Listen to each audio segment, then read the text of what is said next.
नमस्कार विद्यार्थियों, आपका फिर से स्वागत है आज के इस नए शानदार जानदार जबरदस्त वीडियो में बच्चों। आज के इस वीडियो में बच्चों, आज के इस धुआंधार वीडियो में आप सभी बच्चों के यहाँ पर मौज होने वाली है, क्योंकि आप सभी विद्यार्थियों के लिए लेकर आ चुका हूं कक्षा 11वीं विषय इतिहास अर्धवार्षिक परीक्षा 2021 के असली 12 पेपर का बच्चों फुल सॉल्यूशन। जी हाँ बच्चों, इस पेपर में आपको इस 12 पेपर असली 12 पेपर बच्चों आपको जो है पूरा का पूरा सोल्यूशन यहाँ पर मिलने वाला है। तो बच्चों इस खुशी में बच्चों आप जो है इस वीडियो पर कम से कम जो है हमने जो बच्चों इस वीडियो पर 500 प्लस लाइक्स का टारगेट रखा बच्चों। तो बच्चों आप जो है इस लाइक टारगेट को बच्चों जो है पूरा करवा दीजिए। इसके लिए आप जो है वीडियो को ज़्यादा से ज़्यादा शेयर करिए। जहाँ शेयर करना है बस आप शेयर कर दीजिए, आग लगा दीजिए बच्चों।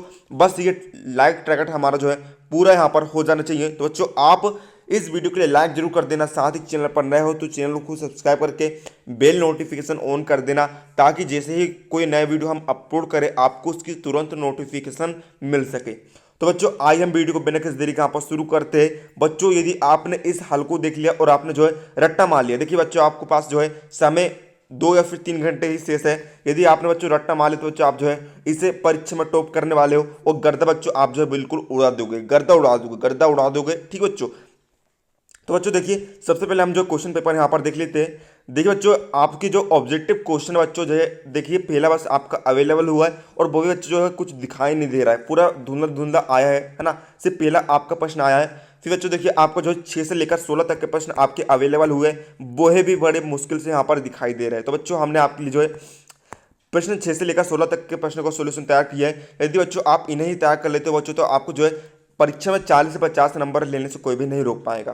तो बच्चों आइए हम वीडियो को बिना किसी देरी का शुरू करते हैं। तो बच्चों देखिए सबसे पहले हम प्रश्न क्रमांक 6 का उत्तर यहाँ पर देख लेते हैं। इसमें आपको लिखना है मेसो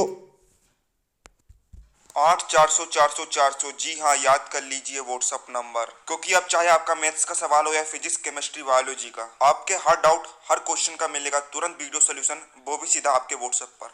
बस अपने फोन में डाउनलोड का 8400 व्हाट्सएप नंबर सेव कर लीजिए और चैट ओपन कीजिए। फिर जो भी आपका डाउट है उस सवाल की आपको फोटो खींचनी है, उसे क्रॉप करना है और 5 सेकंड में आपको उसका तुरंत वीडियो सोल्यूशन मिल जाएगा। क्लास 6 से 12 IIT JEE NEET CBSE board और सभी स्टेट बोर्ड के बच्चों के लिए। तो देर किस बात की, अभी जाइए 8400 पर अपना सवाल व्हाट्सएप कीजिए और अपने सारे डाउट क्लियर कीजिए, लिंक डिस्क्रिप्शन में है। यहाँ पर बच्चों आपको जो है मेसोपोटामिया सभ्यता की 2 विशेषता लिखनी है। तो पहले हम देखते हैं मेसोपोटामिया सभ्यता अपनी समृद्धि शहरी जीवन विशाल तथा समृद्ध साहित्य के गणित तथा खगोल शास्त्र के लिए जानी जाती है। बच्चों आपको याद नहीं हो रहा तो बच्चों आप जो इसे फटाफट यहाँ पर पढ़ लीजिए, पढ़ के बिल्कुल बच्चों जो है आप रट्टा लगा लीजिए, आपको परीक्षा में बच्चों पूरे में से पूरे नंबर यहाँ पर मिलने वाले हैं। दूसरा, प्रथम ज्ञात भाषा सुमेरी थी, इसके शहरीकृत दक्षिणी भाग को सुमेर तथा अक्कद कहा जाता है। प्रश्न क्रमांक 7 का उत्तर हम यहाँ पर देख लेते हैं। इसमें आपको जो है मेसोपोटामिया शहरी सभ्यता के 2 प्रभाव आपको लिखना है। तो बच्चों देखिए पहला प्रभाव हम यहाँ पर देखते हैं, यहाँ पूर्वोत्तर भाग में हरे भरे ऊंचे नीचे मैदान है, यहाँ अच्छी फसल के लिए पर्याप्त वर्षा थी। दूसरा, एजला और पुरात नदियों के मध्य शहरी जीवन उच्च स्तर की थी, जिन्होंने पहिया गणित सेल बोल्ट मानचित्र और लेखन की अवधारणा सहित दुनिया को बदल दिया। तो बच्चों देखिए आप जो है इन दो प्रभावों को आप जो है लिख देंगे। अब बच्चों देखिए यहाँ पर प्रश्न क्रमांक 8 में हम देखते हैं इसमें जो है हमें गिलगामेश के बारे में जानना है। तो देखिए यह पोसाटोमोटिया का महान योद्धा था जिसने उरुक नगर में शासन करता था। उसके जीवन वर्णन के माध्यम से महाभारत में मेसोपोटामिया के नगरों के वैभव का वर्णन किया है। इसकी रचना सुमेरियन भाषा में 2100 ईस्वी पूर्व की थी। अब बच्चों देखिए हमें जो है हम यहाँ पर देखते हैं क्या प्रश्न क्रमांक 9 का उत्तर हम यहाँ पर देख लेते हैं। प्रश्न क्रमांक 9 आपको दिया है क्या, प्रश्न क्रमांक 9 का उत्तर हमें प्रश्न क्रमांक 9 के दिया है बच्चों, मंगोल कबीले का जीवन कैसा था। तो बच्चों इसका उत्तर हम यहाँ पर देख लेते हैं। मंगोल मध्य एशिया और पूर्वी एशिया में रहने वाली एक जाति है जिसका विश्व इतिहास पर गहरा प्रभाव रहा है। मंगोल जाति के लोग खानाब देशों का जीवन व्यतीत करते थे और शिकार तीरंदाजी व घुड़सवारी में बहुत कुशल थे। 12वीं शताब्दी के उत्तरार्ध में इसके मुखिया तेमुजी ने तमाम मंगोल कबीलों को एक किया।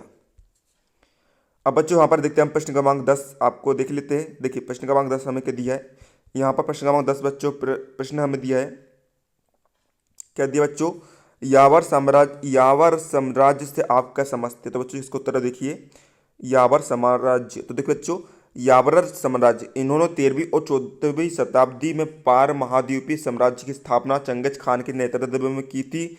उसका साम्राज्य यूरोप और एशिया महाद्वीप तक विस्तृत था। अब बच्चों प्रश्न 11वां हम देखते हैं। प्रश्न 11वां का अद्भुत क्वेश्चन आपको क्या दिया बच्चों कि प्रश्न 11वां का अद्भुत बच्चों देखिए क्वेश्चन दिया है, मानवतावाद है ना वाला क्वेश्चन आपको दिया, तो बच्चों इसको उत्तर देख लीजिए। मानवतावाद मानव मूल्यों और चिंताओं पर ध्यान केंद्रित करने वाला अध्ययन, दर्शन या अभ्यास का एक दृष्टिकोण है। दर्शन और सामाजिक तत्व विज्ञान के क्षेत्र में कई तरह के दृष्टिकोण जो मानव स्वभाव के कुछ भावों की पुष्टि करता है। ठीक है बच्चों। अब देखिए प्रश्न क्रमांक 13वां हमें क्या दिया बच्चों? प्रश्न क्रमांक 13वां का अद्भुत क्वेश्चन हमें दिया है, यहाँ पर देख लीजिए। पुनर्जागरण सबसे पहले इटली में ही क्यों हुआ? तो बच्चों इसका उत्तर हम देख लीजिए, पुनर्जागरण सबसे पहले इटली में ही क्यों हुआ? तो देखिए, मध्य युग में शिक्षा मजहब से विशेष प्रभावित व केंद्रित थी। इटली में व्यापार और आर्थिक समृद्धि के कारण शिक्षा के नए स्वरूप की आवश्यकता हुई। इसमें भौगोलिक ज्ञान, व्यवसायिक ज्ञान, विज्ञान, मनोविज्ञान ज्ञान तथा तर्कयुक्त विषयों को समुचित स्थान दिया गया। ऐसी शिक्षा ने इटली में पुनर्जागरण का आधार बना दिया। अब बच्चों देखिए, हम प्रश्न 14वां हम यहाँ पर देख लेते हैं। प्रश्न 14वां आपको दिया है ना।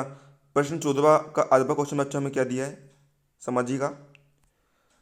अरावक समुदाय की दो विशेषताएं लिखी। तो बच्चों इसका उत्तर हम यहाँ पर देख लेते हैं। अरावक समाज की दो विशेषताएं हमें यहाँ पर जो है लिखनी है। तो देखिए, अरावाकी लुकायो समुदाय के लोग कैरिबियन सागर में स्थित छोटे छोटे द्वीप समूहों तथा बृहत्तर एटिलीज में रहते थे। इसकी विशेषता हम देखते हैं। पहला, ये लोग लड़ने की बजाय बातचीत से झगड़ा निपटाना अधिक पसंद करते थे। दूसरा, वे कुशल नौका निर्माता थे। वे पेड़ों के खोखले तनों से अपनी डांगियां बनाते थे। प्रश्न 15 में दिया बच्चों। प्रश्न 15 का अद्भुत ये दिया है, देखिएगा। प्रश्न 15 का अद्भुत क्वेश्चन दिया है, इनका लोग कौन कौन सी फसलें उगाते थे? तो बच्चों इसको उत्तर देखिएगा। प्रश्न 15 का अथवा का उत्तर देखिए, ईका सभ्यता की जीविका का आधार कृषि था, पर किंतु उनके यहाँ कृषि योग्य उपजाऊ भूमि नहीं थी। उन्होंने पहाड़ी क्षेत्रों में जमीन को समतल बनाकर सीढ़ीदार खेत तैयार किए।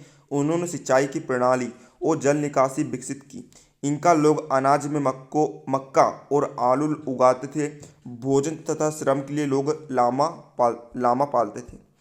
अब बच्चे प्रश्न क्रमांक 16 का उत्तर हम देखते हैं। प्रश्न क्रमांक 16 आपको क्या दिया है, देखिएगा। लास्ट क्वेश्चन बच्चा आपका, देखिएगा। इसको उत्तर देख लीजिए बच्चों। मंगोल मध्य एरिया और पूर्वी एशिया में रहने वाली एक जाति है जिसका विश्व इतिहास पर गहरा प्रभाव रहा है। आधुनिक युग में मंगोल लोग मंगोलिया, चीन और रूस में वास करते हैं। मंगोल जाति के लोग खानाब देशों का जीवन व्यतीत करते थे और शिकार, तीरंदाजी व घुड़सवारी में बहुत कुशल थे। तो बच्चों ये आपके सभी प्रश्न के उत्तर यहाँ पर हो जाते हैं। उम्मीद है आपको वीडियो हेल्पफुल है। वीडियो लाइक कर देना, चैनल पर नए हो तो चैनल को सब्सक्राइब करके बेल नोटिफिकेशन ऑन कर देना, क्योंकि हम ऐसी आपके लिए हेल्पफुल वीडियोस बनाते रहते हैं। मिलते हैं अगले वीडियो में, तब तक ले जय हिंद, जय भारत।